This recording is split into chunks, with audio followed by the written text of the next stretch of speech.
என்னது இருக்கு யாரே ஓட்டணும் யாராச்சும் நான் வந்துடுறேன் சரி வீடியோ எடுக்கணும்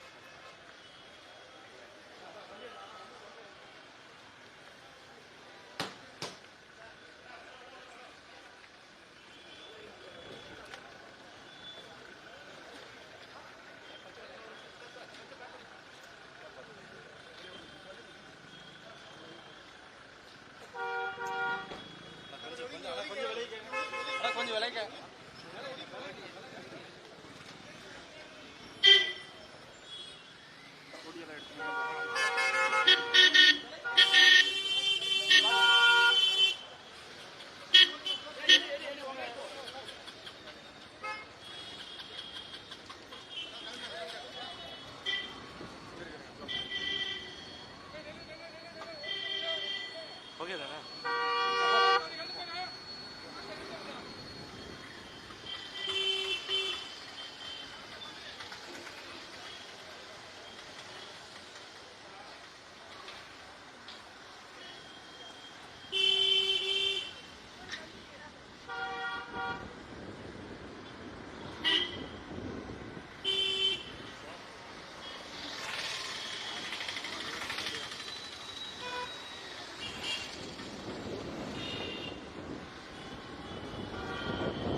கொஞ்சம் கொஞ்சம் நான் கொஞ்சம் விட்டுருங்க. கொஞ்சம்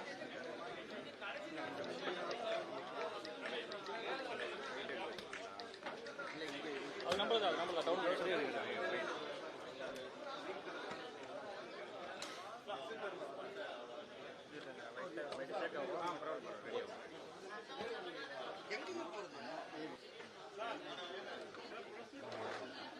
தானே இருக்கு.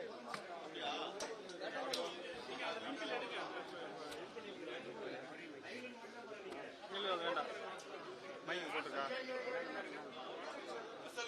போட்டுருங்க. ஆடியோ மைக் போட்டுருக்கா ஆடியோ செக் பண்ணுங்க தம்பி. ஆடியோ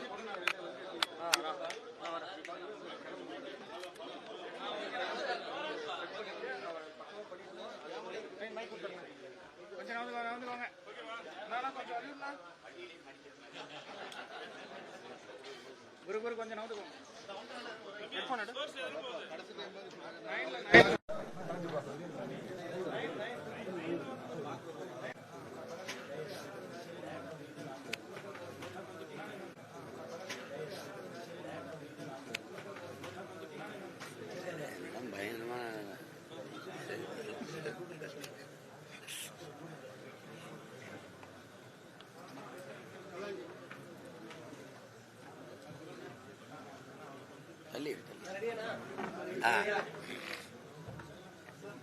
கேளுங்க, என்ன செய்தி?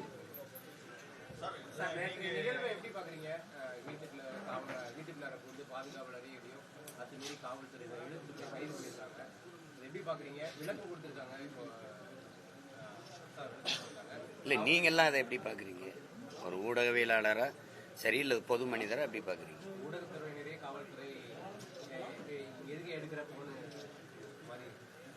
எதுக்கு எடுக்கிற பொண்ணை ஏன் கூட்டிட்டு வந்த?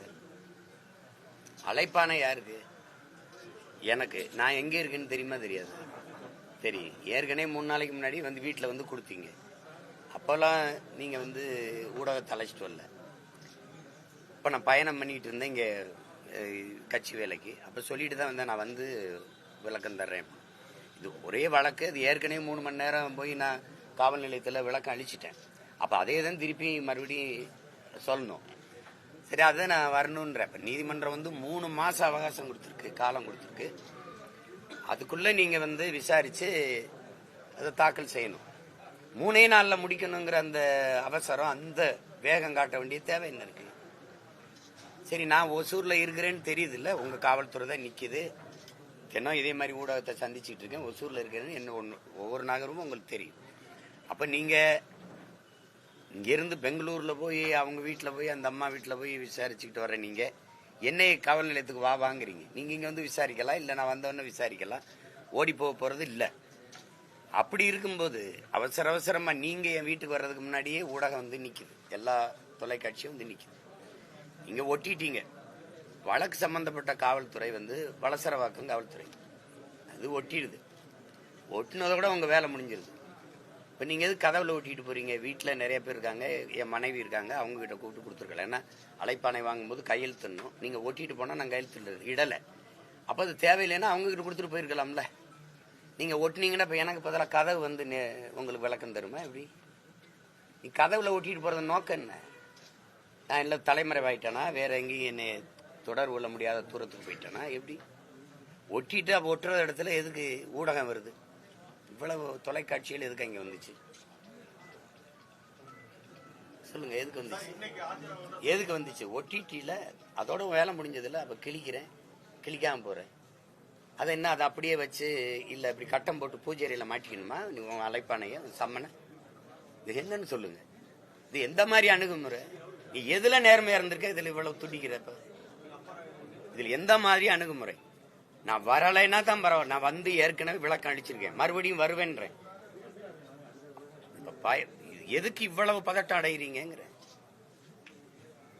அதுக்கு அங்க இருக்கிறவங்களை அடிச்சு, எங்க வீட்டுல இருக்கிற பிள்ளைகள் யாரும் இப்படி, ஐயா எனக்கு அந்த ஓய்வு பெற்ற ராணுவ அதிகாரி இருக்காரு, அவரும் அவ்வளவு ரொம்ப நல்ல மனிதர், கண்ணியமான மனிதர். நீங்க தான் அடிச்சு போய் நீங்க வளசரவாக்கம் காவல் நிலையத்தில் இருக்கிறதுக்கு நீலாங்கரை காவலர் வந்து உதவி ஆய்வாளர் வந்து அந்த ஆய்வாளர் வந்து அடிச்சு இழுத்துட்டு போக வேண்டிய அவசியம் இருக்கு. அடிச்சு இழுத்துட்டு போற அளவுக்கு என்ன குற்றம்? அதை கிழிச்சது தானே. அது அப்புறம் அப்படியே இருக்கணுமா? இல்ல ஆண்டாண்டு காலமா அந்த அந்த கதவுல இருக்கணுமா? அது அழைப்பானை நாம் படிக்கவா, நாட்டு மக்கள் படிக்கவா? சொல்லுங்க தம்பி, நீங்க என்ன, நீங்க ஒரு அதிகாரியா உங்ககிட்ட கேட்கிறீங்க. அழைப்பானை நாம் படிக்க அனுப்புனீங்களா, கொண்டு வந்தீங்களா, இல்ல நாட்டு மக்கள் நாம் படிக்கணும்னு கொண்டு வந்தீங்களா? அதுக்கு அது அவ்வளவு பெரிய குற்றம். அது கிழிச்சா அடிச்சு இழுத்துக்கிட்டு போய் நேர நீ காவல் நிலையத்தும் கொண்டு போகல, வேற ஒரு இடத்துல ஒரு தடல்ல ஒடிச்சா அடிச்சு நீ போய் படுத்துக்கிட்ட. இது ஒரு வழக்கமா வச்சுக்கிறாங்க. எப்படின்னா இவங்க அடிச்சிருவாங்க, இவங்களுக்கு இவர் கையில கீறல் பட்டுருச்சா, நீ அடிச்சு காயம் பட்டதுல. இவங்க எல்லாருமே என்ன நினைச்சுட்டு இருக்காங்கன்னா, 5 வருஷத்துக்கு ஒரு தடவை தேர்தல் வருது, பல முறை ஆட்சிகள் மாறுதுங்கிறத மறந்துட்டு இவங்களே அந்த நாற்காலியில் அப்படியே நிரந்தரமா பசையை போட்டு ஒட்டின மாதிரி நம்ம கீழே இறங்கவே போறது இல்லைங்கிற திமிரில் ஆடுற ஒரு ஆட்டம் இருக்குல்ல, அதுதான் அங்க அது கவனத்தில் வச்சுக்கிட்டு விளையாடணும். எல்லாம் விளையாடுறது. நீ பயப்படுற எவனாவது ஒருத்தர் சொல்லுங்க. நீங்க இத்தனை வழக்கு போட்டிருக்கீங்க, ஒவ்வொரு வழக்குக்கும் நேர் நிக்கிறேன், நான் முடிஞ்ச நேரம் ஒரே நேரத்தில் 4 அழைப்பானேன்னா எங்க போக முடியும்? ஒரு ஆள் தானே. வராம இருந்தா சொல்லலாம். நீ எதுக்காக நீங்க இந்த வேலையை செய்யறீங்க? இன்னைக்கு ஒசூர்ல நான் இருக்கேன்னு சரி, இன்னைக்கு இருக்கிற நவீன உலகத்துல எனக்கு பகிரிலே அனுப்பியிருக்கலாம், உங்களுக்கு அழைப்பானை அனுப்பியிருக்க. எதுக்கு வீட்டுல போய் ஓட்டணும்? வீட்டுல யாருக்கான்னு கேட்டிருக்கலாம். என் மனைவி இருக்காங்க, என் மனைவி கொடுத்துருங்களா. அவங்க சட்டம் படிச்சவங்க, இந்திய குடிமை பணிக்கு தேர்வு எழுதி தேர்ச்சி பெற்றவங்க. நீங்க அவங்க கிட்ட கொண்டு கொடுத்துருக்கலாம்ல. நீ கதவுல ஒட்டிட்டு அதை கிழிச்சாங்கிறதுக்காக நீலாங்கரை காவலர் அந்த உதவி ஆய்வாளர் வேக வேகமா இதை அடிச்சு இழுத்துட்டு போக வேண்டிய தேவை என்ன இருக்கு? அவர் ஒட்டிட்டு போயிட்டாருல்ல, வலசரவாக்கு காவலர் ஒட்டிட்டு போயிட்டாரு, படிச்சிட்டோம்ல. இந்த மாதிரி ஒட்டிட்டு போயிட்டாங்கிற தகவல் எனக்கு வந்துருச்சு. அப்புறம் அது அதுக்கு அங்க படம் காட்டணுமா? அதை வர போறவங்களுக்குலாம் நோக்கம் என்ன? இதுக்கு முன்னாடி இதே போன்ற சம்மன் ஜாபர் சாதிக் வழக்குல, இந்த போதை கடத்தல் வழக்குல கைது செய்யப்பட்ட ஜாபர் சாதிக் வீட்டுல ஓட்டின சம்மனை அவங்க தாயை கிழிச்சிருக்காங்க. ஆனா அங்க காவல்துறை அந்த மாதிரி நடவடிக்கை எடுக்கல. அது வழக்குல, அந்த குற்ற வழக்குல ஆட்சி சம்பந்தப்பட்டிருக்குல்ல, அது உங்க ஆள் இல்ல. இது எதுல நீ சரியா இருந்திருக்க? இந்த இதுல உடனே அதை நீ விசாரிச்ச நீதியை நிலைநாட்ட துடிக்கிற. நீ பல்கலைக்கழக வளாகத்தில் நடந்த தங்கச்சிக்கு நடந்த கொடுமைக்கு என்ன விசாரிச்ச? பொள்ளாச்சியில் நடந்த அந்த கூட்டு பாலியல் வன்கொடுமைக்கு என்ன விசாரிச்ச? இது என்ன? இது பாலியல் வழக்குன்னு யாரு? முதல்ல அந்த பொம்பளை யாரு?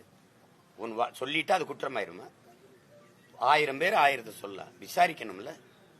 விசாரிக்காம நீ உறுதி பண்ணிட்டு போயிட்டு இருந்தீன்னு என்ன அர்த்தம்? என்ன அர்த்தம்? என்னமோ வயசுக்கு வந்தோன்னா குச்சில் இருந்த புள்ள தூக்கிட்டு போய் அப்படி சோளக்காட்டுல வச்சு குண்டு கட்டா கற்பழிச்சு விட்ட மாதிரி கதறிட்டு இருக்கு எல்லாரும். என்ன உங்க மனநிலை என்ன? இதே சீமான்யா ஒரு சாதாரண இயக்குனர், அவருக்கு ஒன்றும் மதிப்பு இல்லை, படங்களும் இல்லை, வீட்டில் இருக்கிறேன், இந்த மாதிரி வழக்க நீ எடுத்து பேசுவியா? நீ ஒரு முழு அதிகாரம் சேர்ந்து இதுக்கு சுத்துறிய. ஏன்னா என்னை பார்த்து நீ நடுங்கிட்ட, என்னை சமாளிக்க முடியல, என்ன செய்யறது தெரியல, நான் எடுத்து வைக்கிற கருத்துக்கு அரசியலுக்கு என்னோட மோதி ஜெயிக்க முடியல. அப்பப்போ ஒரு பொம்பளை கொண்டாந்து முன்னாடி நிறுத்துற தானே. வேற என்ன காரணம் சொல்லு? என்ன இதுல நடக்குது சொல்லு? என்னமோ அப்படியே கல்லூரியில படிச்சிருக்க பிள்ளைய நான் விருப்பமே இல்லாம கடத்திட்டு போய் கற்பழிச்சு விட்ட மாதிரி. என்னங்கடா உங்க நாடகம்? என்ன பண்ணி என்ன விளையாட்டு பண்றீங்க நாட்டுல? இதெல்லாம் என்ன கேக்குறது? எதுக்கு பெரியாரை பத்தி பேசிட்டு இப்ப போய் எவ்வளவோ மக்கள் பிரச்சனை இருக்கு மகாராசா, எவ்வளவோ மக்கள் பிரச்சனை இருக்கு, அதெல்லாம் பேசல. எவ்வளவு திமிரோட இருக்கேன் பாரு. என்னை நீ சமாளிக்க முடியல, என்னை எதிர்த்து நின்று அரசியல் செய்ய முடியல. இவ்வளவு அதிகாரம், படை பலம், ஓட்டுக்கு காசு கொடுக்காம 10,000 ஓட்டு ஒரு தொகுதிக்கு வாங்க முடியுமா?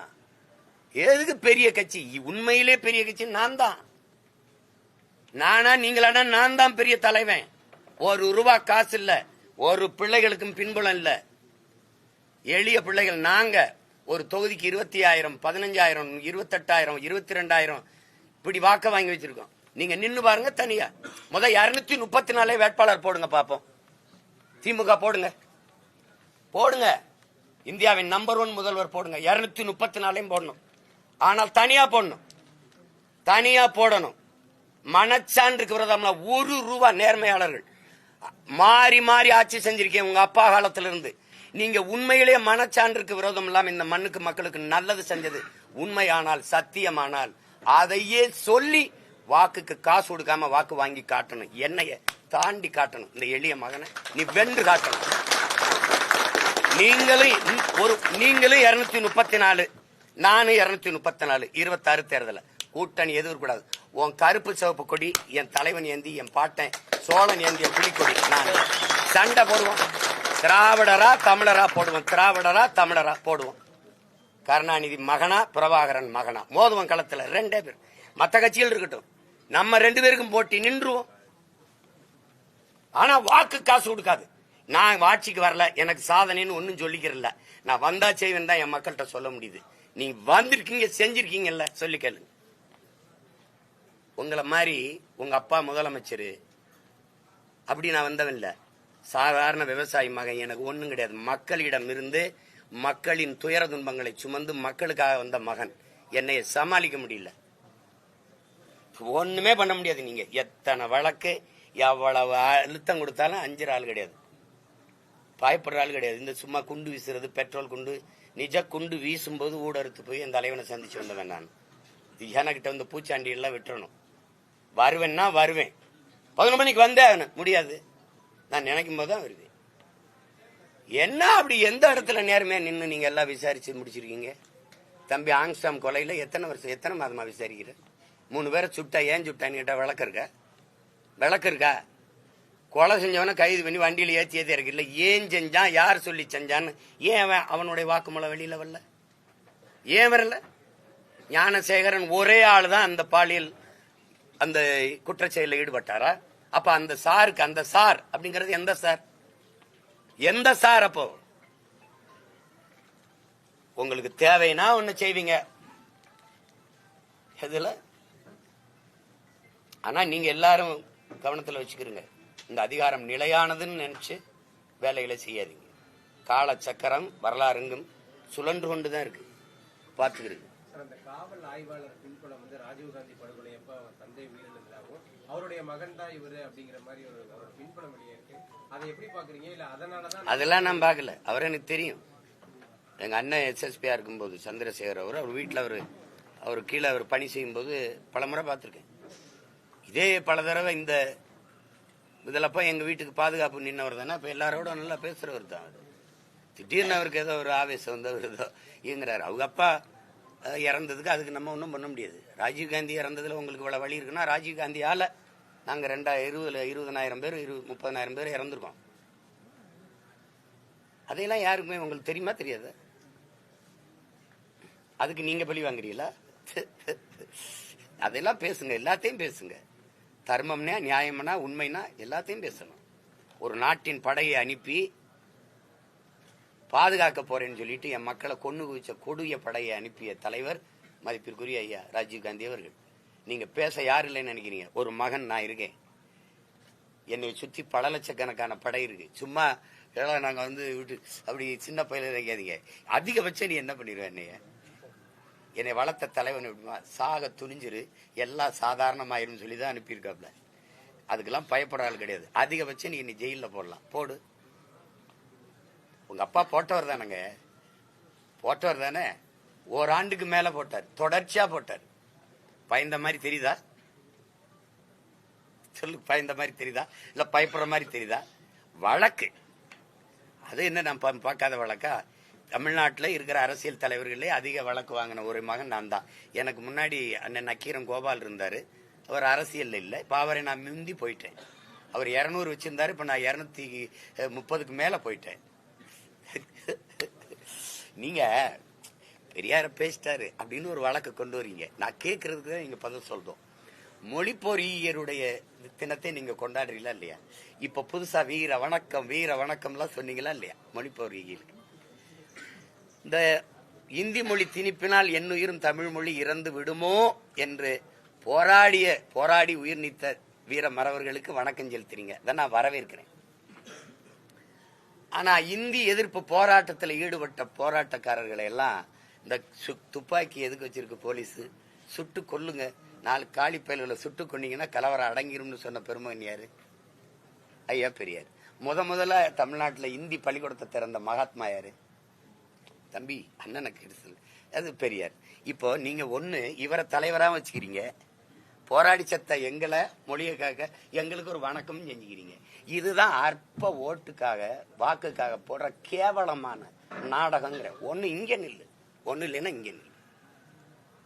கேட்கறதுக்கு பதில் இருக்கா? ஏதாவது இருக்கணும்ல. நீங்க மொழி அழிந்தால் இனம் அழிந்துருவீங்க. மொழி அழிந்தால் அப்புறம் கலை, இலக்கியம், பண்பாடு, அடையாளம்லாம். இனம் அழிஞ்சிட்டு அதுக்கப்புறம் இருந்தா என்ன இல்லைன்னா என்ன? மொழி அழிந்தால் கலை, இலக்கியம், பண்பாடு, அடையாளம் எல்லாம் அழிஞ்சிரும். அழிந்தால் இனம் அழிஞ்சிரும். அதான் கடைசி. அப்ப அந்த இனம் அழிஞ்சிரும் தெரியும்ல. இந்த மொழி சனியன், இதை விட்டு ஒழியுங்கள் அப்படின்னு சொன்னா அதை ஏற்கிறீங்களா? எதுக்கிறீங்களா? நீங்க தான் சொல்றீங்க மொழி அழிஞ்சா இனம் அழிஞ்சிரும்டா, எதுவுமே இருக்காதான்னு. அந்த மொழியை அழிங்கன்னா இன அழிப்பு தானே இது. அதை சொன்னவரை தலைவராக இருக்கிற நீங்கள் எப்படி அப்புறம் தமிழ் மொழி வாழ்க, தமிழ் மொழி அழிஞ்சிடக்கூடாது அப்படின்னு ஒண்ணு இது உண்மையா? இல்ல அழிக்க சொன்னவரை தலைவராக இருக்கிறது உண்மையா? இத கேள்வி கேட்டா இதுக்கு விளக்கம் தான் சொல்லணும். இழிவா பேசிட்டாரு போடுறா வழக்குன்னு போட்டா அதுக்கெல்லாம் பயப்படுறாளா நீ? நானு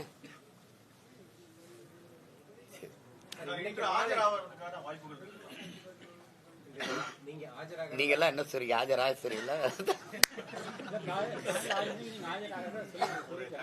காலையில 6 மணி, காலையில 6 மணிக்கு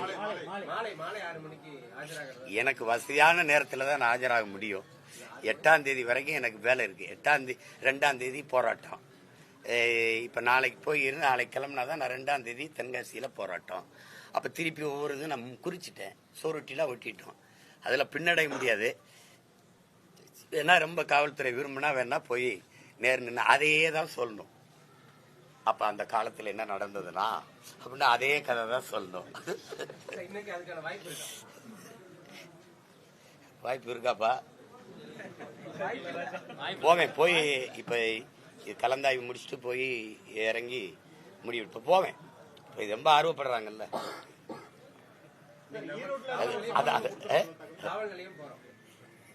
ஆமா, அவங்க என்ன அவ்வளவு மதிப்பு இல்லை. அந்த பொம்பளை கொடுத்த மரியாதை நமக்கு இல்லை நாட்டுல. ஏன்னா இது தேடி போய் வீட்டுல போய் அம்மா தாயே அப்படின்னு கேட்பாங்க. நம்ம அப்படி இல்ல, அப்படி இல்லை. அதனால நம்மளை காவல் நிலையத்துக்கு வர சொல்லிதான் விசாரிப்பாங்க. போவேன். போய் எப்படி நம்ம போய் இறங்க எப்படி 6:30 ஆயிரம் 6 மணியை போல போவேன். உறுதியா போவேன்.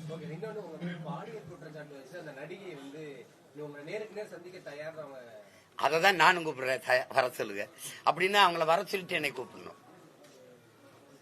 அவங்கள வர சொல்லிட்டுல கூப்பிடணும்.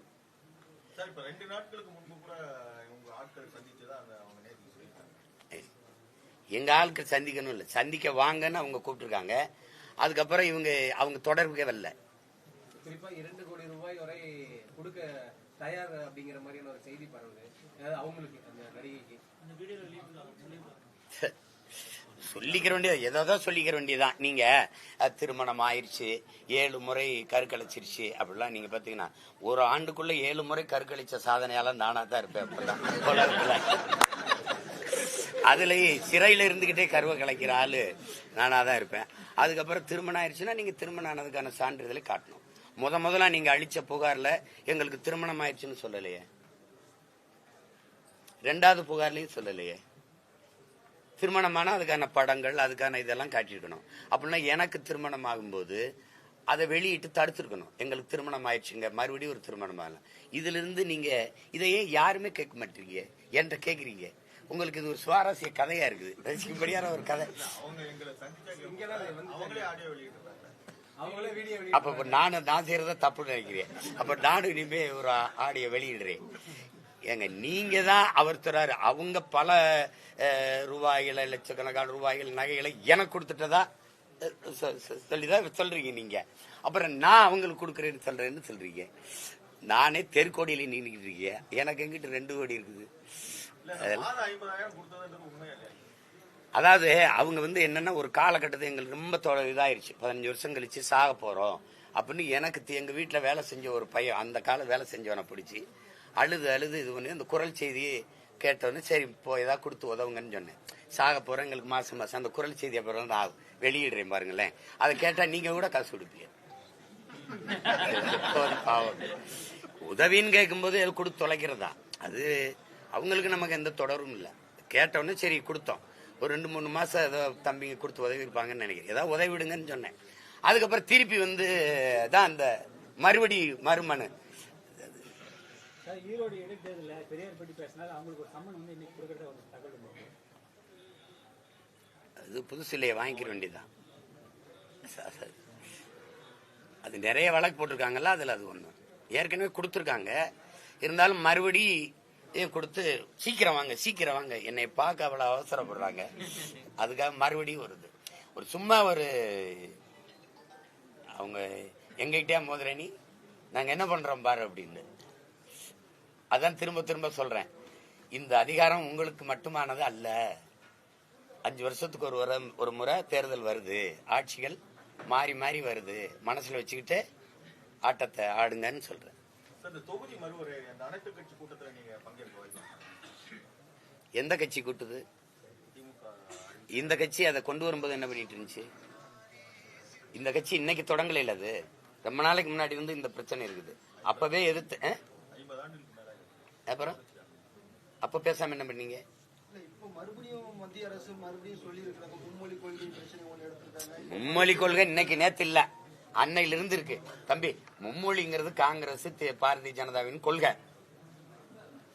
இப்ப எங்கள் தமிழ் தேசியர்களின் கொள்கை ஒரு மொழி கொள்கை தான்.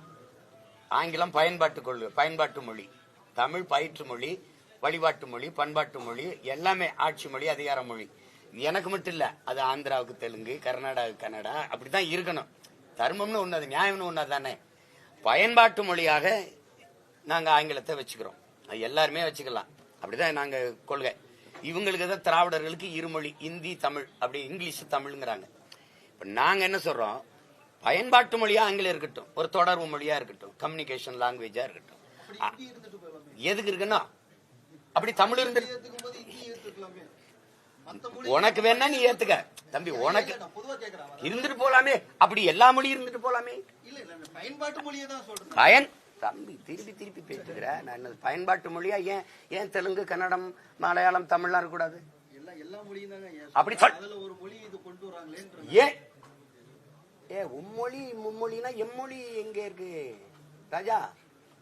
நீ 500 ஆண்ட தொடாதவன் இந்த ஆட்டம் ஆடுற. நான் 50,000 ஆண்டுகளுக்கு மூத்தவன். உலக மொழிகளின் தாய். உங்க பிரதமர் சொல்றாரே, இந்திய மொழிகளின் முதன் மொழி தமிழ், தொன்மைய இந்திய மொழிகளின் தொன்மையை தமிழில் இருந்தலாம், உலக முதன்மொழி தமிழ், அது என் நாட்டில் இருப்பது பெருமைன்னு. அப்ப எனக்கு என்ன மரியாதை? அண்ணல் காந்தியடி சொல்லிக்கா பாருங்க, இந்தியா ஒற்றுமையான நாடா இருக்கணும்னா தமிழ்நாட்டையும் தாண்டி எல்லா மக்களும் தமிழ் படித்துக் கொள்ள வேண்டும் என்று. ஏன் நீங்க இதை பின்பற்றல? மும்மொழியை தூக்கு, பன்மொழி பயிலுகன் கொண்டா. நான் எதுக்கு தன்னா கேளு. அதுல தமிழ் பயிற்று மொழி, தெலுங்கு பயிற்று மொழி, கன்னடம் பயிற்று மொழி, மலையாளம் பயிற்று மொழி, அப்படி கொண்டு வா. மராட்டியம் பயிற்று மொழி, ஆங்கிலம் பயன்பாட்டு மொழி. உலகத்தின் எல்லா மொழிகளும் விருப்ப மொழி கொண்டா. அதுல இந்தி இருக்கட்டும், வங்காளம் இருக்கட்டும், போஜ்புரி இருக்கட்டும், மராட்டிய இருக்கட்டும், பீகாரி இருக்கட்டும், பஞ்சாபி இருக்கட்டும், துளு இருக்கட்டும், உருது இருக்கட்டும், எதுவும் இருக்கட்டும், பிரச்சனை கிடையாது. அதானே வேறு உறுதி இல்லாத போது அப்புறம் அந்த கிளையில எத்தனை பறவை இருந்து என்ன பயன் இருக்கு? எனக்கு வேறு உறுதியா இருக்கணுங்கிற என் மொழி படிக்க வாய்ப்பே இல்லாத நிலையை உருவாக்கிட்டு, என் மொழி எழுத படிக்க தெரியாத 2 தலைமுறைகளை உருவாக்கிட்டு நீ இந்தி படின்னா அப்புறம் நீ சாதாரணமா இருந்துட்டு போகட்டுமே. அதே தான் சொல்றேன். எம்மொழி இந்தியா மூலம் பயிற்று மொழியா இருந்துட்டு போகட்டுமே. மும்மொழியில இந்திய தூக்கிட்டு எம்மொழியை வை. எப்படி இருக்கு?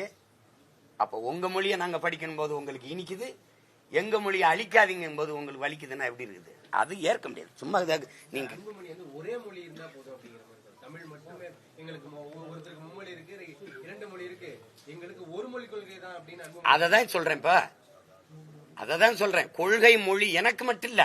இப்ப எங்க ஐயா நாங்கெல்லாம் சொல்றது தமிழ் மட்டும் நாங்க சொல்லல. ஆந்திராவுக்கு தெலுங்கு இருக்கட்டும், கேரளாவுக்கு மலையாளம் இருக்கட்டும், தொடர்புக்கு ஒரு கெடு வாய்ப்பா வெள்ளையன் நம்மளை ஆண்டுட்டான். அதனால அது ஆங்கிலம் வந்துருச்சு. அத பேரறிஞர் அண்ணா கூட சொல்றாரு பாருங்க, ஒரு பசு மாடு வர்றதுக்கு ஒரு கதவை போட்டோம், அப்புறம் கண்ணுக்குட்டி வர்றதுக்கு தனியா ஒரு கதவு தேவையில்லை. அது பசுமாடு வந்த வழியிலே வந்துடும். தொடர்பு மொழிக்கு தான் ஒரு இங்கிலீஷ் இருக்குது இல்ல, அப்புறம் இன்னொரு மொழி எதுக்கு திணிக்கிறேங்கிறேன். விரும்பினால் கற்கிறோம். இப்ப தமிழ்நாட்டுல யாரும் இந்தி படிக்கலைன்னு நினைக்கிறீங்களா தம்பி? நிறைய குழந்தைகள் படிச்சுக்கிறாங்க தேவைன்னு கருதி விரும்பி. ஆனா தமிழ் படிக்க எல்லா இடத்துலயும் வாய்ப்பு இருக்கா? இல்லாத போது இந்தி படிக்க எல்லா இடத்துலயும் வாய்ப்பு கொடுங்கிறீங்க. தமிழ்நாடு பாடக்கல்வி மொழி இருந்திருந்தா இந்த மொழி பிரச்சனை வந்திருக்காது அப்படின்னு தான் எதிர்பார்க்கறீங்களா? ஏன்னா சிபிசி இந்த மாதிரி பெரிய அதுதான். அதை தவற விட்டது யாரு? அன்னைக்கு தவற விட்டது இவங்க தானே. இவங்க தான் பெருமக்கள். இவங்க அதிகாரத்தில் இருக்கும்போது அம்மையார் இந்திரா காந்தி கல்வியை மாநில உரிமையில இருந்து எடுத்துட்டு போயிடுறாங்க. அதனால இப்ப அவங்க சொல்றத நம்ம படிக்க வேண்டியது இருக்கு. இப்ப ஆந்திரா கர்நாடகா என்ன சொல்லுது? சிபிஎஸ்இ மத்திய அரசு அப்படின்னு ஒரு பள்ளிக்கூடம் கொண்டு அதுலயும் அவங்க மொழியை கட்டாயம் படிக்கணும்னு கொண்டு வராங்க. நம்ம ஆட்சி கொண்டு வருமா? அப்படி கொண்டு வரணுமா? அதுக்கு சண்டை போடுமா? கல்வி மானுட உரிமை, மாநில உரிமை. அதை நீ எடுத்துக்கொண்டு மொத்தமா வச்சுக்கிட்டு இதை கட்டாயம் படிக்கணும், இதை இப்படித்தான் செய்யணும், அந்த கொடுங்கொன்மை போக்கு இருக்குல்ல, இதை செஞ்சே தீரணுங்கிறது அது ஏற்புடையதல்ல. அது இறையாண்மை கொண்ட எல்லா மொழிவழி தேசிய இனங்களுக்கும் ஒரு இறையாண்மை இருக்குது. அதையெல்லாம் சாகடிச்சுட்டு ஒரே மொழி, ஒரே நாடு, ஒரே மதம், ஒரே தேர்தல், ஒரே வரி, ஒரே ரேஷன் கார்டு எல்லாம் ஒன்னா புடுங்குது. ஆனா தண்ணி மட்டும் ஒன்னா வர மாட்டேங்க. இது பதில் இருக்க? வரி ஒன்னா இருக்கு, வாய்க்கா ஒன்னா இல்லையா ராஜா? அப்போ இது எல்லாம் ஒன்னா கொடுத்தா தேசப்பற்று, அவன் தண்ணி தரலைன்னா தேசப்பற்று. அது ரொம்ப ஆகச்சிறந்த தேசப்பற்று. எப்படி எப்படி தவிச்ச வாய்க்கு தண்ணி தான் வாங்கி தர முடியாத நீ நாட்டுப்பற்ற பத்தி ஏன் பேசுற? இந்த பாருங்க,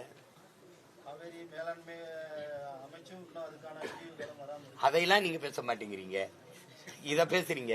இந்தி படிச்சா தண்ணி வந்துரும்னா நான் படிக்கிறேன். என்ன இந்தி படிச்சா தமிழ் படிக்காமயே பிஹெச்டி பெறக்கூடிய நிலைமை இன்னும் நீடிச்சிட்டு இருக்கு. ஆனா அதெல்லாம் மாற்றாமல் இந்த அனைத்து கட்சி கூட்டம் இந்த மும்மொழி கொள்கைக்காக இதுக்காக தேவையா அப்படின்னு யாரு சார் என்கிட்ட கேக்குறீங்களா? ஆமா ஆமா, தாய்மொழி உலகத்துல எந்த நாட்டிலையும் தாய்மொழியில் தான் பயிற்று மொழியா இருக்கு. உலக நாடுகள், எல்லா நாடுகளும், நம்ம மட்டும் ஓவியமா இல்ல, எல்லா நாடுகளும். அதுல தமிழ்நாட்டுல மட்டும்தான் தாய்மொழியிலே கல்லாமல், தாய்மொழியிலே பயிலாமல் எந்த உயர்கல்வி வரைக்கும், முதுகலை வரைக்கும் போக முடியும் அப்படின்னா தமிழ்நாட்டில தான் அந்த வாய்ப்பு.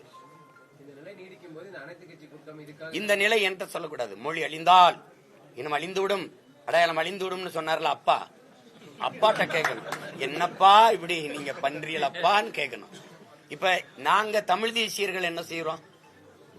வந்த உடனே தமிழ் பயிற்று மொழி. ஒரு கேள்வி கேட்கிறேன், எந்நாட்டு அறிவியலை, எந்நாட்டு புவியியலை, எந்நாட்டு வரலாறை. இப்ப எந்நாட்டு வரலாறு என் பாட்டன் தீரன் சின்னமலையும் பூலித்தேவனும் அழகுமுத்துக்கோனும் மருதுபாண்டியனும் அந்த சுந்தரலிங்கனாரும் பண்டார வன்னியனும் பெரும்புடுகு முத்தரையனும் எங்க இன முன்னோர்கள் இருக்காங்கல்ல, என் பாட்டிய வேல்நாச்சியாரும் மருந்து இவங்கெல்லாம் இருக்காங்கல்ல, எங்க முன்னோர்கள் பூலித்தேவன் மருதுபாண்டி, இவங்கெல்லாம் போரிட்ட வரலாறு இருக்குல்ல. மொழிக்காக என் முன்னோர்கள் போராடியது, செக்கெடுத்தது, விடுதலைக்காக போராடியது, தூக்குல தொங்கியது என் பாட்டன் செக்கு. இந்த வரலாறு இங்கிலீஷ்ல படிக்க வேண்டிய நெசசரி இருக்கா? ஏதாவது இருக்கா? அவசியம் இருக்கா? எதுக்கு படிக்கணும்? என் நாட்டு வேளாண்மை, நான் கத்தரிக்காயை பயிரிடுவதை, வெண்டைக்காயை விளைய வைப்பதை, நெல்லை பயிரிடுவதை, கரும்பு வாழையை பயிரிடுவதை, தென்னைக்கு உரம் வைப்பதை, மட்டையை கழித்து விடுவதை, இதையெல்லாம் நான் இங்கிலீஷ்ல படிக்கணுங்கிற தேவை இருக்கா தம்பி? இங்கிலீஷில் படிக்கலாம், மற்றதெல்லாம் எதுக்கு இங்கிலீஷ்ல படிக்கணும்? எதுக்கு படிக்கணும்? அதுல அறிவியல் மொழி இல்லைங்கிறீங்க. தமிழ் அறிவியல் மொழி இல்ல. 5500 ஆண்டுக்கு முன்னாடியே தமிழர்கள் இரும்பை பயன்படுத்தியிருக்காரு. அது என்ன மொழி? சிரிக்காம சொல்லுங்க, அது என்னது சொல்லுங்க தம்பி. மண் இருக்குல்ல, மண்ணுல குழாய் செஞ்சு தண்ணியை கடத்திருக்கான் தம்பி கீழடியில 2200 ஆண்டுக்கு முன்னாடி. சும்மா தோராயமா சொல்றீங்க, ஏன் 5000 ஆண்டுக்கு முன்னாடி கூட இருக்கக்கூடாதா? தமிழ் அறிவியல் மொழி இல்ல, மருத்துவ மொழி இல்லங்கிறீங்க. மருந்தன வேண்டாவாம் யாக்கைக்கு மருந்துன்னு சொல்றாரு பாருங்க. அருந்தியது அற்றது போற்றி உனின்னு பாடுறாரு. இது மருத்துவம் இல்லையா? சாப்பிட்டது நல்லா செமிச்சிருச்சான்னு பார்த்து சாப்பிடுறா, மருந்து சாப்பிட வேண்டிய தேவையே வராதரா நோயல் என்றார். அவன் 7 சீர் விருத்தத்துல சந்தத்தை 7 சீர்ல பாடியிருக்கான். இது பெருசா இருக்கு வள்ளுவேன் அப்படின்னு பின்னாடி ஒரு கிளவி வாரா, அவன் பசித்து பூசின்ட்டு போறான், கேப்சூல் மாதிரி கொடுக்குறான், சின்ன மாத்திரையா. அவன் கஷாயம் கொடுக்குறான் வள்ளுவன், இவன் ஒரு மாத்திரை கொடுக்குறான். எங்களை விடவா அறிவியல்? சரி, அகர முதல எழுத்தெல்லாம் ஆதி பகவன் முதற்றே உலகு, இதுக்கு சரியான பொழிப்புற சொல்லு. அவன் பிக் பேங் தியரியை சொல்லியிருக்கானா இல்லையான்னு சொல்லு. உலகத்தின் எல்லா மொழியும் அகர ஒளியில் தொடங்குவது போல இந்த உலகம், இந்த பூமி சூரியனில் இருந்து தொடங்கி இருக்குது, பிறந்திருக்குது. புரியுதுங்க? முதற்றே பகவன், முதற்றே உலகு. பகவன் என்றால் பகலவன், சூரியன், ஞாயிறு, கதிரவன், அதை குறிக்குது. அதை ஏன் நீ ஒத்துக்க மாட்ட?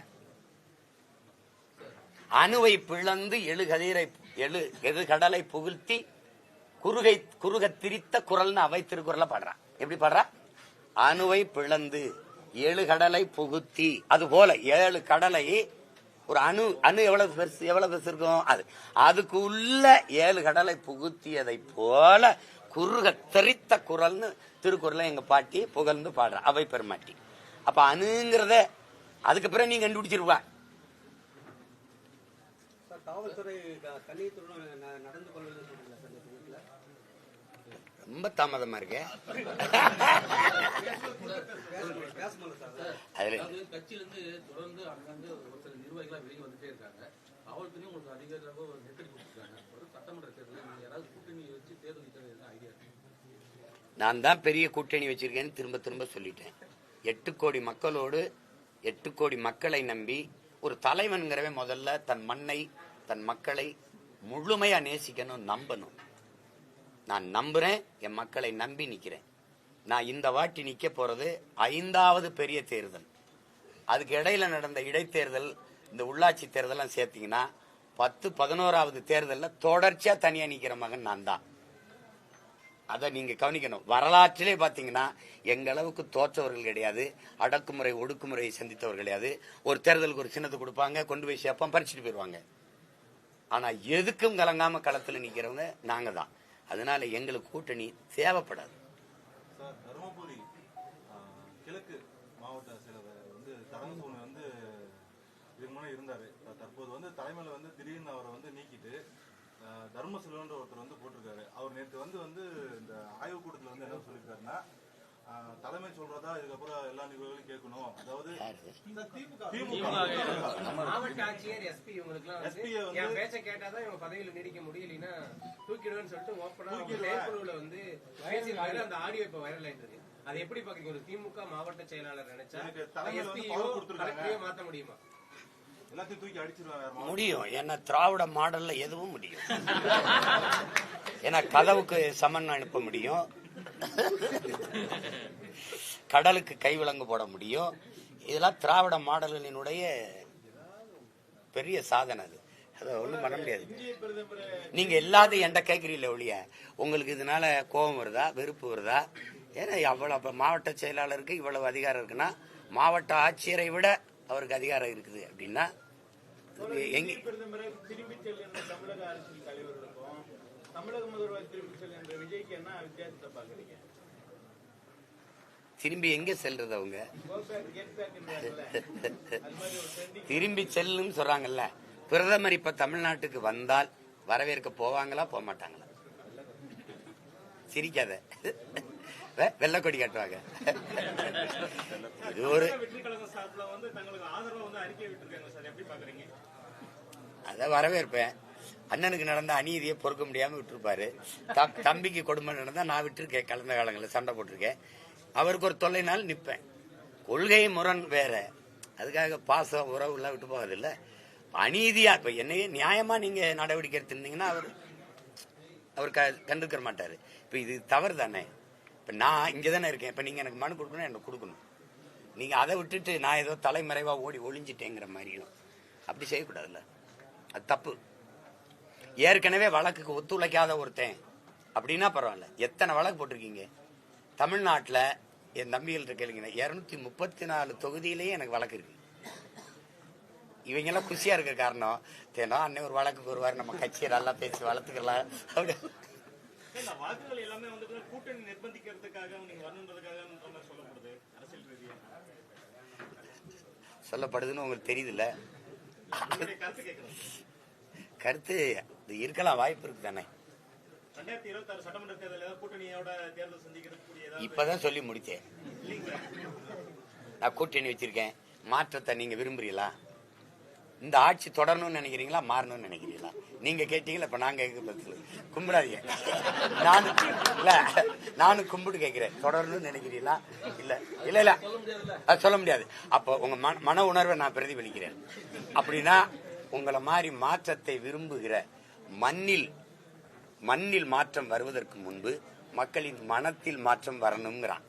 அப்போ இந்த மாற்றத்தை விரும்பி நிற்கிற மக்கள் ஒவ்வொருத்தரும் இருக்காங்களே, இந்த ஊழல் பிடிக்கல, லஞ்சம் பிடிக்கல, இந்த பாலியல் வன்கொடுமை பிடிக்கல, பசி பஞ்சம் பிடிக்கல, இந்த அடக்குமுறை ஒடுக்குமுறை பிடிக்கல, தொட்டதுக்கெல்லாம் இந்த முறைகற்ற நிர்வாகம் பிடிக்கல, நடக்க பாதை இல்ல, படிக்க கல்வி இல்ல, படிச்சா வேலை இல்ல, வேலைக்கு போனா சம்பளம் இல்ல, பணி நிரந்தரம் இல்ல, இவ்வளவு பிரச்சனை இருக்குல்ல. இந்த எல்லா குமுறலோடு இருக்கிற மக்கள் இருக்காங்களா, அவங்களோட கூட்டணி வச்சிருக்கிற ஒரே மகன் நான் தான். அதனால நான் தான் பெரிய கூட்டணி. தருமபுரி மாவட்டத்தில் வெடி விபத்து ஏற்பட்ட குடும்பத்தை வந்து ஆறுதல் கூறதுக்காக விடுதலை சிறுத்தை கட்சிக்கார தலைவர் வந்து அண்ணன் திருமா அப்போ வந்து ஒரு மேடை பேச்சில் வந்து என்ன சொல்லியிருக்காங்கன்னா, வருகின்ற தமிழ்நாடு தேர்தலில், அதாவது 2026 தேர்தலில் விடுதலை சிறுத்தை கட்சி இல்லாமல் அரசியல் நகர்வு அப்படின்ற மாதிரி ஒரு இது போட்டிருக்காரு. அது உங்களுடைய பார்வை? அது ஏற்கக்கூடியதானே. அண்ணன் சொல்றது இப்ப வட மாவட்டங்கள்ல வந்து திமுகவின் அதிகப்படியான வெற்றிக்கு காரணம் அண்ணன் தான். அதுல அவருடைய வலிமை அவருக்கு தெரியுது இல்லையோ, ஹரியில் இருந்த தம்பி, அவர் தம்பி எனக்கு தெரியும். அது அதுல இருக்கிற எல்லாருக்கும் தெரியும், ஒவ்வொரு விடுதலை சிறுத்தைக்கும் தெரியும்.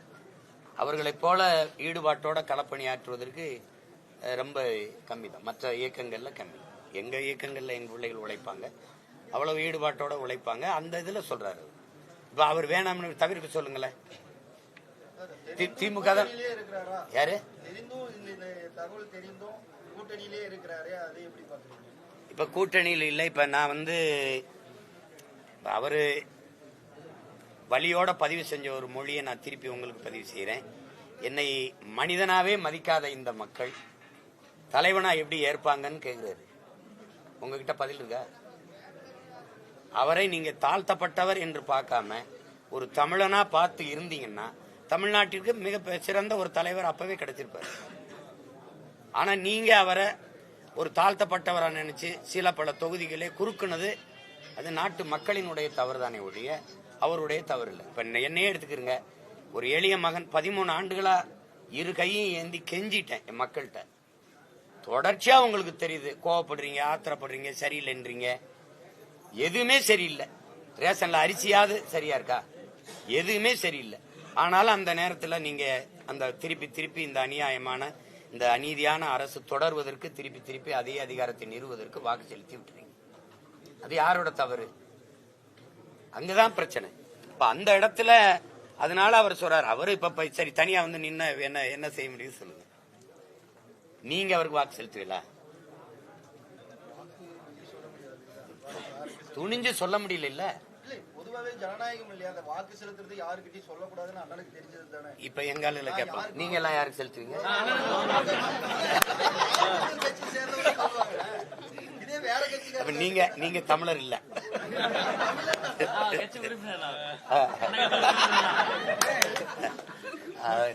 சரி கேளுங்க வேற ஏதாவது. பெரியாரை பத்தி நீங்க விமர்சிச்சதுனாலதான் தொடர்ந்து இந்த மாதிரியான பெரியார நான் விமர்சிக்கலங்க. பெரியார் தாங்க பன்னெடுங்காலமாக எங்க இனத்தை, எங்கள் மொழியை, எங்கள் இனத்தை மிக மிக மிக வாய்கிட்ட சொல்ல முடியாத அளவுக்கு கேவலமா விமர்சிச்சிருக்காரு. இதுங்க அத வந்து உங்களுக்கு நீங்க மேதைகளா இருக்கலாம், நீங்க பெரிய அளவுங்க இருக்கலாம். என்னை நம்பி நிக்கிற என் தம்பி தங்கச்சி என் பிள்ளைகளுக்கு நான் சொல்லிக் கொடுக்கணும்ல, கற்பிக்கணும்ல. நீங்க சூத்திரன் அண்ணல் அம்பேத்கர் சொல்றாங்க, நீங்க நல்லா கேளுங்க. அண்ணல் அம்பேத்கர் சொல்றாங்க, இந்த சூத்திரன் 4 வர்ணம். தலையில் வந்து பிராமணன், தோல்ல சத்திரியன், தொடையில வைசியன், கால்ல சூத்திரன். 4 வர்ணம். இந்த 4 வர்ணத்தை விட கொடிய வர்ணம் ஒன்ன பிரிச்சிருக்கான், அதான் பஞ்சமர். உங்களுக்கு விளங்குதுன்னு நினைக்கிறேன். இப்போ இந்த 4 வர்ணத்துல சூத்திரன் அப்படிங்கிறது ஒரு குறிப்பிட்ட நிலப்பரப்புக்கு, ஒரு குறிப்பிட்ட இனத்துல இல்லை. இந்த நிலம் முழுமைக்கும் இருக்கிற எல்லா மொழிவெளி தேசிய இனங்களையும் சூத்திரன் இருக்கான். அவர் கணக்குல இந்தோ ஆரியன்கிற இந்த ஒரு கட்டுரையில எழுதியிருக்காரு அண்ணல் அம்பேத்கர். அதுல அவர் என்ன குறிப்பிடுறாருன்னா 75 விழுக்காட்டுல இருந்து 80 விழுக்காடு சூத்திரன் தாங்கிறாரு. அப்படின்னா மலையாளியில சூத்திரன் இருக்கான்ல, மராட்டியில சூத்திரன் இருக்கான்ல, தெலுங்குல இருக்கான், கன்னடத்துல இருக்கான், பீகார்ல இருக்கான், குஜராத்தில இருக்கான். இது எல்லாத்துலயும் இருக்கான்ல. அப்ப நீங்க எல்லாத்துலயும் இருக்கும்போது ஒருத்தர் இப்படி உட்கார்ந்துக்கிட்டு தமிழ உன்னைய பார்ப்பனை வப்பாட்டி மகன்டானே, பார்ப்பனை தாசி மகன்டானே, உன்னைய வேசி மகன்டானே அப்படின்னா என்னையத்தான் சொன்ன, உன்னைய சொல்லப்ப நம்மளை சொல்லிட்டான்னு சொன்னா கூட இவன் நம்ம ஆளுனாது கருதலாம். உன்னே சொல்லிட்டான் தமிழனை எந்த சாஸ்திரத்துல எந்த இடத்துல பாப்பாட்டின் வப்பாட்டி மக்கள், கூத்தியா மக்கள், தாசி மக்கள், வேசி மக்கள் எழுதிருக்கு. என்னை சூத்திரன்னு சொன்னா தமிழன் சூத்திரன்னு எந்த இடத்துல இருக்கு? இதை ஏன் ஸ்பெஷல் மென்ஷன் நீ பண்ற? இந்த நிலத்துல என்னைய மட்டும் குறிப்பிட்டு அடிக்க காரணம் என்ன? அப்ப தெலுங்குல கன்னடத்துல உங்க கன்னடத்துல சூத்திரன் இல்ல, அப்ப நீ சூத்திரன் இல்ல, நான் தான் சூத்திரன், நான் தான் எளிமகன். இது ஏற்கிறீங்களா எதுக்குறீங்களா? நான் கேட்கிறேன் உங்ககிட்ட, நீங்க ஒரு மகனா சொல்லுங்க, நீங்க ஏற்கிறீங்களா எதுக்குறீங்களா? எதுக்குறீங்க. அப்ப எப்படி இங்க தெலுங்கு இருக்கிறீங்க, கன்னடம் இருக்கிறாரு, துளுவர் இருக்காரு, இவர் உருது பேசுறது இருக்காரு, இவர் மராட்டி இருக்கிறாரு, மலையாளி இருக்காரு, எல்லாரும் என் பூமியில நினைச்சு வாழ்றீங்க நிலத்துல. நீ கன்னடர், நீங்களே சொல்றீங்க நான் கன்னடா பழிச்சான் நாயுடுன்னு. நீங்க கன்னடர், நீங்க இங்க உட்கார்ந்துகிட்டு ஓ மொழியில என்ன இருக்க? அது முட்டாளிகளின் பாஷை, அது காட்டுமிராண்டியின் மொழி, அது சனி, அதை விட்டு ஒளி, தமிழ் சனியனை விட்டு ஒளி. அதை படிச்சா உனக்கு பிச்சை எடுக்குள்ள லாய்க்கல. 3000 ஆண்டுகள் அவன் தமிழ் தாய் இருக்கிறதுனால அவ உன்னை படிக்க வச்சாளா? அவ படிக்க வைக்காமையா கம்பன், கபிலன், இளங்கோ, வள்ளுவன், பாரதி இவெல்லாம் வந்தான்? அறிவு மூதாட்டி அவை வந்தா? இவ்வளவு காப்பியங்கள், இலக்கியங்கள், இவ்வளவு அறநூறிகள் வந்தது? சொல்லுங்க. நீ என் மொழியை இழிவா பேசுனீங்கல்ல, கடைசி வரை பேசிய மொழி எழுதிய மொழி அது. என் தாய்மொழியில் எழுதிக்கிட்டு என் தாய்மொழி இழிவா பேச நீ யார்? இந்த கேள்வி இருக்கா இல்லையா? இத்தனை மொழி பேசுற மக்கள் இருக்கும்போது தமிழில் என்ன சனியன் என்ன இருக்குன்னா, அப்ப தெலுங்குல இருக்கா, கன்னடத்தில் இருக்கா, அப்ப உருதுல இருக்கா, அப்ப மலையாளத்தில் இருக்கா, அப்ப மராட்டியத்தில் இருக்கா, இந்தியில இருக்கா? வருமா வராதா? இந்த நிலத்துல வாழ்ற எல்லாருக்கும் என் மொழி இழிவு அப்படின்னு சொல்லும் போது மத்த மொழி உயர்ந்ததுன்னு ஆகுதா இல்லையா? மொழியில் என்ன இருக்குதுன்னு சொல்லிருக்கணும். ஓ மொழியில என்ன இருக்குன்னா அப்ப நீ யாரு? மொழி அபிமானமே இல்லை என்று சொன்ன நீங்கள் இங்கிலீஷ் படிங்கன்னு ஏன் சொன்னீங்க? தேசாபிமானமே இல்லைன்னு சொன்னா நீங்கள் திராவிட நாடுன்னு ஏன் பேசுனீங்க? நான் கேட்கறதுக்கு பதில் சொல்லணும், குறுக்கு மறுக்க ஓடப்படாது. நின்று நேர்மையாளன் விளக்கம் சொல்லணும். வழக்கு வலிச்சு நாக்கு வலிச்சு போட்டு ஓலை இருக்குல்ல, ஓலை பண ஓலையில தான் நாக்கு வலி பண்ணாங்க, வலிச்சு போட்டு தூக்கி போட்ட ஓலையா போட்டு போயிருவீங்க. உன் வழக்கு தூக்கி குப்பையில போடு. எத்தனை வழக்கு போட்டு? 1000 ஆயில் முழுக்க சிறையில் வைக்க போறியா நீ? என்னைய வருவன்ல, வெளியில எப்படி வருவேன்னு தெரியுமில்ல? நகைச்சுவை பண்ணிட்டு அலையக்கூடாது. கேட்கறதுக்கு பதில். நான் எடுத்து வைக்கிற தர்க்கத்துக்கு நானா பேசுறேனா? பேசுனதை எழுதுனதை எடுத்து பேசுறேன். இன்னும் இருக்கு திரைப்படத்தில் ஒரு ஹைலைட்ஸ் சொல்லுவாங்கல்ல, அப்படி வச்சிருக்கேன். பெரியார் பத்தி தமிழ்நாட்டுக்கும் தமிழை பத்தியும் பெரியார் எதிராக பேசின கருத்துக்களை தினம் தினம் கொண்டுட்டு போவீங்க அப்படின்னு இருக்கலாமா? தினம் தினம் இல்ல, வர பிள்ளைகளுக்கு போதிச்சுக்கிட்டே இருப்பேன்ல. இனி இந்த மாடல் இருக்கு, இந்த தீஞ்சு போன திராவிட மாடல், காயிலாங்கடையில போட வேண்டிய இந்த உத்து போன துருப்பிடிச்ச வண்டி இருக்குல்ல, இதோட நின்றணும். இன்னும் ஒரு தலைமுறைக்கு பெரியாரோ திராவிடமோ இருக்காது. இந்த இருந்தால் என் இன முன்னோர்கள் எனக்கு 1000 தலைவர் இருக்காங்க. தமிழ் தேசமும் தமிழ் தேசிய இன தலைவர்கள் தான் இங்க இருப்பான். நீ பெரியாரும் ஒன்னா வச்சிருந்தீங்கன்னா எனக்கு இந்த வரி வன்மை வந்திருக்காது. பெரியார் தான் எல்லாம். ஐஏஎஸ் அவர் தான் படிக்க வச்சாப்ல, ஏன்னா அகாடமி புறம் திறந்தது. நீ மருத்துவம் படிச்சிருக்க முடியாது, ஏன்னா பல்வேறு மருத்துவ கல்லூரியில திறந்த மகான் அவர் தான். ஏய் காமெடி பண்ணிட்டு அலையாத. என் தாத்தன் காமராஜ் வந்து பள்ளிக்கூடம் வந்து பசியோட வருது, பிள்ளைகள் படிக்க வைக்க முடியல, பசியோட இருந்தா பாடம் மண்டையில ஏறாது, மதியம் ஒரு வேளை சோறு போட்டு படிக்க வைக்கலான்னு மதிய உணவு திட்டத்தை கொண்டு வந்தான்ல, மக்கள் இயக்கமா மாத்தினான். காசு இல்லைன்னு அதிகாரிகள் சொல்லும் போது பிச்சை எடுத்து மடியேந்தி பிச்சை எடுத்து கொண்டு வந்தாவது என் பிள்ளைகளை நான் படிக்க வைக்கிறேன்.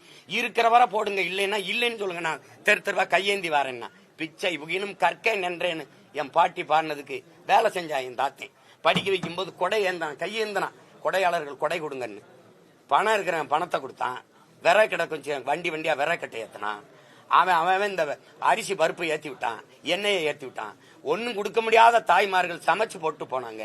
அந்தப்ப கையேந்தி நின்னால என் தாத்தேன் அவன் கையில ₹1 காசு பெரியார் கொடுத்ததா இருக்கா? நன்கொடை படிக்க வச்சார். நீங்க வர்றதுக்கு முன்னாடியே வெள்ளக்காரன் பல கல்லூரிகளை மருத்துவ கல்லூரி எல்லாம் திறந்து படிக்க வச்சுட்டு போயிட்டான். பட்டியல் இருக்கு, படிக்கட்டா சும்மா படிக்க வச்சாருன்னு எதையாவது எல்லாமே சுயமரியாதை அவர் தான். நாங்க மானங்கட்டு தெரிஞ்சோம். சுயமரியாதைக்கும் தன்மானத்திற்கும் போராடி செத்த மானம் மறவர் கூட்டம் நாங்க. எதுக்கு என் பாட்டன் சுதேசி கப்பல் ஓட்டினா? சொத்தம்பிட்டையும் வித்து ஓட்டினான். எதுக்கு ஓட்டினா? சுயமரியாதைக்கு தான் ஓட்டினான். அப்புறம் தூக்குல என் பாட்டன் தீரனும் மருதுபாண்டி எதுக்கு தொங்குனா? சொல்லுங்க தம்பி. தன்மானத்துக்காக தான் தொங்குனா. மானம் இழந்து வாழ்வதை விட மானத்தோட போராடி சாவம்டான்னு போறான்னா நீ என்கிட்ட வந்து அவர் தான் வந்துதான் சொல்லி கொடுத்தா. அது வரைக்கும் நாங்க காலில் விழுந்து அவங்க காலை கழுவி தண்ணி குடிச்சு கஞ்சி குடிச்சுக்கிற மாதிரி பேசிட்டு இருக்கிறீங்க.